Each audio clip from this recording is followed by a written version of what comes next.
Assalamu alaikum and welcome to our show. We're going to have a fantastic show today. I'll be your host, Brother Benjamin Shabazz, and our very special guest is Mr. and Brother Tafuta. And how you pronounce your last name? Fundisha Bey. Fundisha Bey. Yes. All right, my brother. We're going to start off. I'm going to open up with the name of Allah so that we can do things with Allah's help and guidance. Bismillahir Rahmanir Rahim. Alhamdulillahi Rabbil Alameen. Ameen. Okay, all right. So, Brother Tafuta, we've asked you to be a guest on the show because we know that you are one of the powerhouses in the community in terms of education. And we want to highlight education, especially with our youth. So I want to start off by asking you just a few questions like, well, who are you, basically? What's your name and what's kind of your background?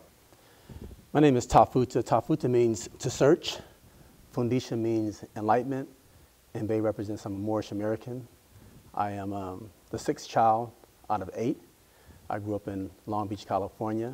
And my parents have always been very involved in the movement. My mother used to watch Malcolm X in Harlem as she grew up. She grew up in Harlem. They moved to California, and my brothers were involved in the Black Panther Party, also with US organization with Dr. Maulana Karenga. All right, so you have a real nice, I use the word pedigree, I don't want to make, you apply that to animals, right. But you have a hell of a background. Yeah, so you kind of based in conscious thought, so to speak. Yes, definitely. Yes, sir. Yes, sir. That's beautiful, brother.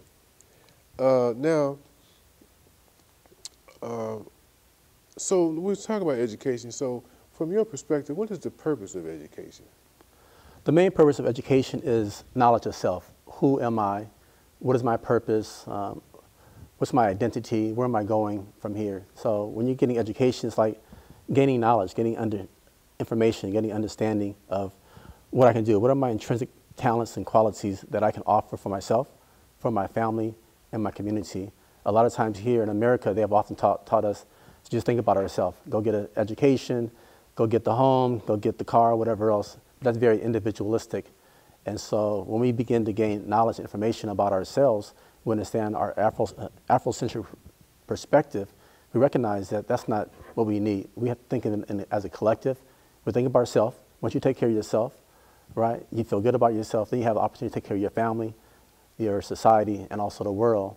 And then you can make changes to make this a more equitable society, because right now we recognize this is not very equitable. People are treated very unequally. People are treated as inferior beings.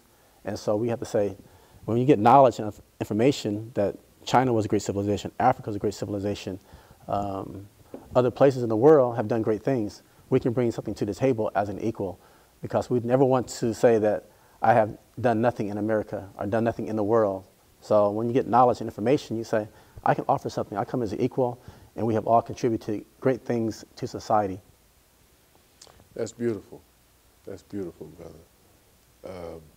Just to comment on that, that is a big problem for people who've been taught from birth that they had contributed nothing to world civilization.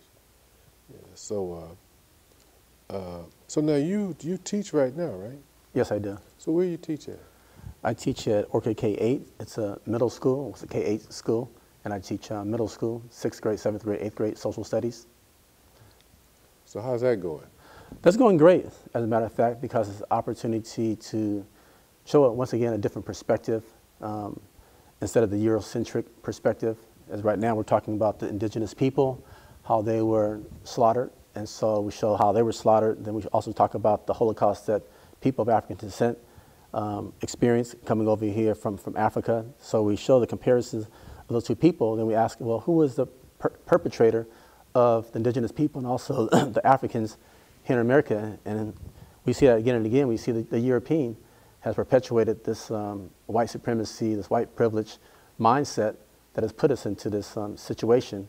And so it's about respect and valuing all humans, but for some reason, the European has not valued other people of color. They want to put themselves on a pedestal and not accept our history, not accept our humanity, and so forth.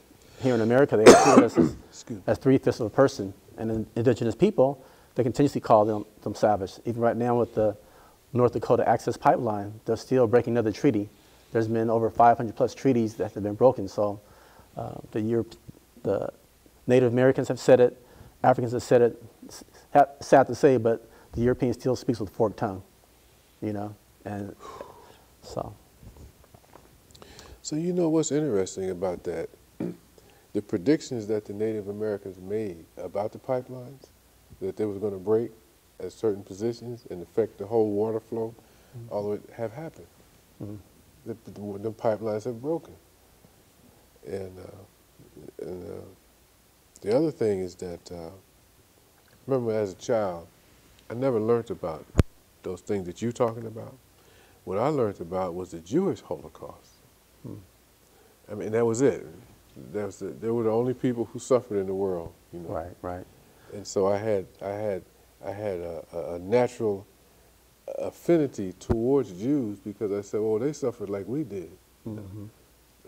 But they didn't seem to have the same attitude towards me. Right, right. I mean, it's interesting that you bring that up also. I mean, people have suffered all around the world. However, people of African descent have suffered more than anybody else, because what has happened is that they didn't just take away our land and our money, whatever else, but it took away our identity, our culture, our education, our respect for ourselves, because after beating us over and over again and raping us and miseducating us, right, we became a different kind of human being, you know? So we almost became less than human. And that's why it's often that there's a quote in history that says the more history you have, the more human you are. And they will often say that, well, you haven't done anything. Only thing you have done in life is be a cotton picker. The only thing you have done in life is wash my floors. So they won't talk about the great empires of Egypt. They won't talk about the civilizations in the Dogon. They won't talk about Mansa Musa, who gave out so much gold that gold was devalued for over 5+ years. So why is a group of people telling someone else that they're less than human, that they're devalued? What is it in their psyche, their mind, that they have to treat another human being in an inferior way? Is that a lot of times people treat somebody like that because you are suffering some kind of psychological damage yourself. You don't feel complete. You don't feel human. And we have never put people down. People of African descent are very loving, very kind. And if you look at society in Africa is very warm. It's comfortable. We can grow all kinds of fruit. We can grow apples. We can grow potatoes. We can grow whatever you choose to. So we're an agricultural society. We weren't looking for, we could share our food with other people. So it wasn't an individualistic thing. It was about communal, family, community. And let's celebrate together. Let's work together. It doesn't have to be about me and I have mine and I'm going to look down on you because you don't have anything. No, if you don't have anything, I'm going to share. I'm going to show you how to do that. So. Yes, yes, and yes. All right. So I'm going to ask you this question. I may have asked it in the combination of other questions, but why do you like to teach? Because I know you like to teach. It's just a passion. I mean, I just learning. Learning is just like you learn something new, and it's like, oh, it's the aha moment, that epiphany. It's like, oh, yes.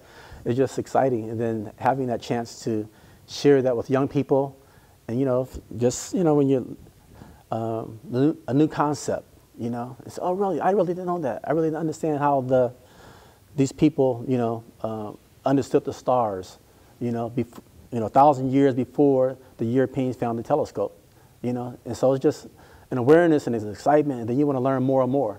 And so just seeing young people learn about that and just to get excited, and also it just changes the paradigm. It's like a paradigm shift, because a lot of times people of African descent have often been pushed into entertainment and sports and things like that, and we haven't been using our mind as much as we should, because people have pushed us in a different way. They said we're used for labor instead of for our intellect. But as we see over and over again, we're just geniuses. We're brilliant, you know. And so whatever we put our mind to, we can do. As they say, a mind is a terrible thing to waste. And as we look towards the pyramids again in Egypt, Africa, Kemet, right? They still to this day have not been able to figure out how they have done that. And that's before all their wonderful technology that they perpetuate today on us. And you know what? Not only have they not figured it out, some of them are trying to lay claim to a reality that they have manufactured, saying that they built the pyramids. Have you ever heard about that one? Yes, I heard that. So yeah, it's just once again a denial of history to make you look like you're an inferior person, that you haven't contributed towards society, which we know is false more and more every single day. I mean, all people across the world. I mean, from the Africans, the Asians, Hispanics, so forth. They have built great civilizations. So why should we continuously try to deny other people? Recognize that, so yeah, I contributed this, I contributed that. So once again, it's a psychological sickness that I believe when one group of people has to continuously deny someone else. However, here in America, we have been denied our history, so we have to do research, we have to talk with each other and seek that understanding. The information is there now. The internet's there, people are there, we have a lot of wise elders. So there should be no reason, we should not be saying, I don't know, because the information is there and we can replicate that, we can duplicate it, whatever else is necessary. So greatness is within our self and our intrinsic being. And so, yeah, so we're going to make sure that comes about once again. It's happening today because anything that we get involved in, we exceed it. We excel, whatever it may be. I mean, Tiger Woods, golf, they didn't say golf wasn't. We couldn't play golf. He goes to the top. I used to be a runner when I was back in high school and so forth, and I was a small guy, right? So most of the runners were people of European descent and so forth. By the time I got to college and so forth, we saw these Africans coming out of Kenya, and they start running these marathons and winning year after year after year. And I remember when the first African from Kenya won, right? They focused on the second place runner who was a European instead of the first place Kenyan, because it was just a shock. And then after that, next 10, 15 years, even to this day, the Kenyan runners in the marathon, New York Marathon, Boston Marathon, any other marathon, they're first place, first, second, third usually. And so whatever we put our mind to, we can do. Whatever we put our family together, we can just do fantastic things where we are brilliant people and nothing can stop us. Yes, sir. Yes, sir. And it's time for the average person in the world to understand that. Yeah, for sure. So by being a teacher then, so you have the ability to shape and mold minds then. Definitely. Yeah. And it's really interesting just how, have different debates. We have different debates regarding uniform. Just say, for example, why should somebody wear a uniform, why they shouldn't wear a uniform. So looking at different perspectives, who are the powers that be that has enforced certain things. So really trying to challenge the young people to become critical thinkers, and almost going back to like 2 years. Why? Why is this happening? Who told me to think like this? And so if we're doing things that are detrimental to our own health, to our community and so forth, why would I continuously perpetuate that? So we have to say, well, some things need to be changed. Yes, I want to try to uphold the customs and traditions and so forth, right? So those that are productive and positive for me, I need to continue in that vein. But those that have been destructive, I have to look at that. And I have to, challenge it, get my dot the I's and cross the T's and, talk to my parents, talk to my elders and so forth. And some things do need to be changed. Some things need to stay the same, some things need to be changed, but bringing a concrete argument with that. And so we're trying to really make the young people think that because they're the change agents of tomorrow. So yes, we want to look at tradition, but at the same time, how can we take the next steps into the future? Yeah, I like that term, change agents of tomorrow. Yes. Yes, that's exactly what they are, yes. And also the way you're explaining this, because I know growing up, most of what we were thinking was what we were told to think. Yes. There was no investigation or thinking about, hey, well, wait a minute, it was just somebody asked you a question, boom, boom, boom. Right. Yeah, and so we were kind of like little machines. Oh yeah, for sure. So today, young people, they're asking questions, they're thinking, they're creating, and if we look at history, a lot of movements started with young people, 10 years old, 11 years old, 15 years old. So if we give them opportunity to think and create, we'll be surprised with what they come up with. And if the elders can give them assistance and guidance, and package that, there's nothing that we cannot do. And it's about people working together. It's about the young people listening to the elders listening to the young people, and making changes. I heard a sister come up with a little phrase. I always like to use it. Every time I see her, I say it. What she said was, teamwork makes the dream work. Yes. You know, and that's so true. Definitely. That's so true. So I have a question now. You and I belong to a group called Men of the Middle Passage, right? Yes, sir. Okay, so I don't know if they got all the statistics back there in the control room, but if you do, if you could put that up on the screen. So let's talk a little bit about Men of the Middle Passage while they put the information on the screen. All right. Yeah, I've been a part of the organization maybe 2 or 3 years. I'm not for sure exactly. Thinking about maybe 2 years. And it's an opportunity where men come together every Friday, and we can discuss what's going on with ourself, our family, our job, and so forth. And so it's almost like a men's support group, men's therapy, you know, men of African descent, because there's a lot of hell that we're catching every single day in this society. This is a very racist society, very prejudicial society. White supremacy is real. And so it's an opportunity for us men to come together and get those things off of our chest. One of the gentlemen who comes to the meeting on a regular basis, he often says the reason that he comes is so he doesn't wind up on the 6 o'clock news. And I think a lot of us come because when I say wind up on the 6 o'clock news, just flip out because so upset because the pressure that continuously bombards us, you know, getting a job, just speaking our mind, being ourselves, because somebody wants us to be something else. And a lot of times we get fed up just trying to assimilate, go along with the process, because people here in this country, they still do not respect men of African descent, which is a sad case. And we're continuously fighting, hey, I am here. You know, I am not invisible. Ralph Ellison wrote a book about visibility, being invisible. And that's still real today. They're pigeonholing us into being a specific way. And we're not. We're a very heterogeneous type of people. We can be scientists, we can be engineers, we can be doctors, we can be teachers, we can be gardeners, we can be chefs. Whatever we put our mind to, we can do.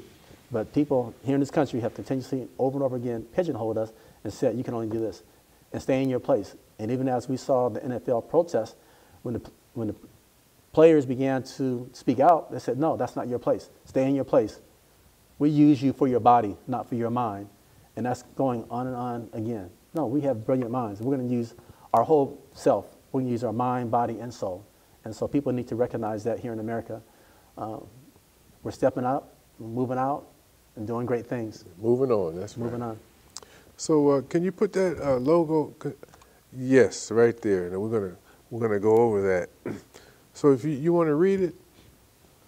Sure. Advocate for self-healing, group healing, education and empowerment in communities of African descent, heritage. Meetings are every Friday from 6 p.m. to 8 p.m. THS Community Center, 1901 Martin Luther King Jr. Way, South, Seattle, Washington, Martin Luther King Jr. Way South, and South Holgate Street. So now, yeah, so leave that up there. So now, if you're familiar with that area, if you're familiar with where the tennis courts are, those big, about a block and a half of tennis courts on Martin Luther King Way, and then right across from there, there's this big church. It's right on Holgate, Martin Luther King and Holgate. This big church. I forget the name of it, but I'm trying to put a picture in the minds of people so they know it's not. This is not far away. Is what I'm trying to say. Right. So if you're going north on MLK, and you get to Holgate, you make a left. At that big church, you make a left. As soon as you make that left, then the building that we're talking about, the THS Community Center, is right to your left. So all you do is pull in the parking lot. It's from 6 to 8. And so the reason why we're holding this on the screen, so you can write this down, this address, and then you can come and join us. Now we're going to put a phone number up at the end of the show, and you want get that phone number, and you can call and probably ask some more questions about it. So, Brother Jamal, when you finish with this, could you turn it over, and let's look at the front part, and then we'll discuss that part of the logo. Yeah, there it is right there. So Men in the Middle Passage, you want to break this down a little bit, what this is? Yeah, I believe that is on the top of that picture right there. Let's see a heart first, like just love, loving the family, loving yourself. And then on top of that is the Sankofa bird. Right. And the Sankofa bird is representing looking back at your past in order that you can shape your future. Because if you don't know what has happened in your past, it's very difficult to know where you are, what you need to do, and what you need to pursue in the future. So the past gives us a foundation. It lets us know what has occurred, what needs to occur, what the deficiencies were, what the surpluses were, and we can continuously grow upon that and do better and better. Right. So yeah, so always recognize your past. So I mean, recognize your past is your parents, your grandparents, your ancestors. Right. So when we do that, it just makes us a richer person, a richer individual, a richer community, because we're honoring those who came before us. They paved the way for us. They died for us. They sweat for us, and so forth. So let's never forget the things that our parents, our ancestors have contributed to make our lives better. And as parents, we need to make sure our children's lives are better, and every generation should succeed what we have done. Right. So there's a number that you can call about this show, but also the person that answers the phone can give you information on the Men in the Middle Passage also. So that's 206-722-4808. So we got about 10 minutes almost left. All right. So let's talk about Black Panther. About Black Panther movie. Oh yes, it was great. It was very entertaining. It was just exciting, and part of the excitement part was that it was mainly all black cast, and a lot of times it's sad to say, but there's divisions even in the black community and stuff, and light skin, black, dark skin, and so forth. And in this cast here, it was mainly of dark skinned people of African descent, which is really good because a lot of times, they often show lighter skinned African Americans, and they were the heroes, and they were the sheroes, and so forth. And they were strong, they were intelligent, they were entrepreneurs, they had all the technology, the different inventions. So just seeing that kind of stuff is just, it's just inspiring. It's almost like when former Barack Obama became the president. It was like possibilities are endless. We can do whatever we put our mind to. And also when I saw Black Panther, it made me think that Africa is the second largest continent in the world. People need to recognize that. America can fit inside of Africa 3 times. So a lot of times people project Africa as some small place and people are not doing things, but Africa's second largest continent, and third, and next, Africa is the richest continent in resources. So a lot of times Europeans will say, why are you going to Africa? I want to go to Africa. There's savages over there. But the first place Europeans go, they go to Africa when they go on vacation. But they tell people of African descent not to go to Africa because they don't want us to see all the resources that are over there. In their beauty. In their beauty. Yes. So when we talk about Black Panther, they had that mineral, vibranium or something like that, right? But right now, today in Africa, I mean, it's the oil, it's the iron, it's the gold, it's the aluminum, it's the diamonds. Coltan. Say it again? Coltan. But all these resources are there. So everything that we need to build our cars, to build our houses, to build these new phones, whatever else, is all there in Africa. But they will tell us that Africa's backwards. You shouldn't go to Africa because they don't want us to gather together, work together, and go over there and say, hey, you know what? We're going to work with our African brothers and get these resources and start building things. And then they have to go through us. But as long as they can keep us dumb about information about Africa, they can continuously rape Africa for its resources and rape the people like they have done us years and years. So yeah, the movie it was just powerful in many different ways. So it's fictional, but it was powerful because it's a reality about the greatness of Africa. And yeah, I really enjoyed it. Yeah, it was very enjoyable. And some of the language that the young sister was using, she used a particular word, colonizer. Mm-hmm. And I thought that was very thoughtful of the director and the writers because she didn't have to use that word. But she Right. used that word, and so that opens up the mind, especially of the young minds. Yes. You know, so now they're gonna want to know, okay, what's that mean? Right. You know, and then it just opened up the truth of the matter of the situation that has been going on. Colonizer, yeah. Yeah, it's just powerful. So, and you know, Africa has been colonized. Other parts of the world has been colonized, and even though even in Africa now you have different African kings and queens and so forth, you know, running Africa, the mindset of colonization is still implanted into their psyche. And so, just as we have to re-educate ourselves, we have to have different views and values. They have to do the same thing, because some of the information from the way they teach, from the way they have their families and communities, right? A lot of those things are still from colonization.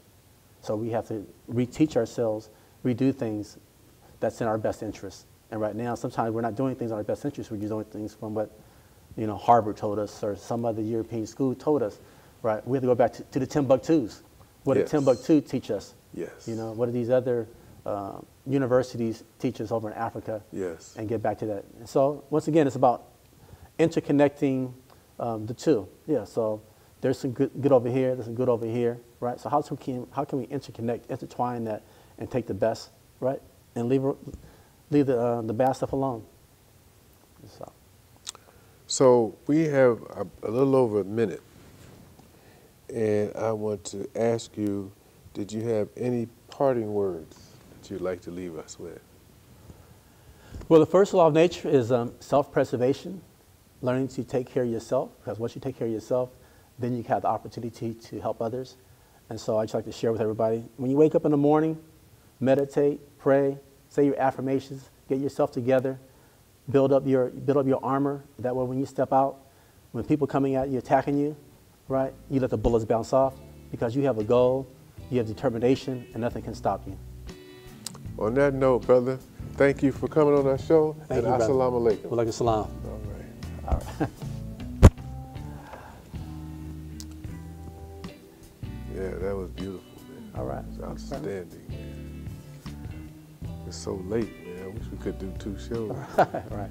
But That was good. Well, thanks for having me. Appreciate that. would you come back again sometime? Yeah.